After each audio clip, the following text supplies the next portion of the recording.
Şef, hər evdə hər gün çay içilir. Nə məsləhət görərsiniz? Çox bəsit bir izahatı var.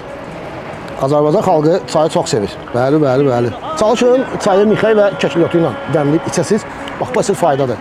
Və ara sıra bitki çaylarından, gül çaylarından, yaşıl çaydan da ara sıra tez-tez istifadə edin ki, immunitetinizə çox güclü fayda versin. Dostlar, mən sizə məsləhət görürəm ki, çayı. Limonu çayın içine atmayasınız. Limonu qabıqlı.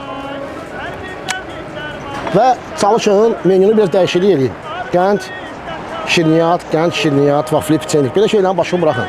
Özünüzə güc verin, immuniteti gücləşdirin. Badam, kişmiş, qoz, fındıq və bu gözəl nemət olan xurma. Bax, bunlardan istifadə edin, əziz çayxorlar. Qidalanın, nuş olsun, Allah sizi daima sağlam eləsin. Ayrı bax, belə dadlı çıxmır.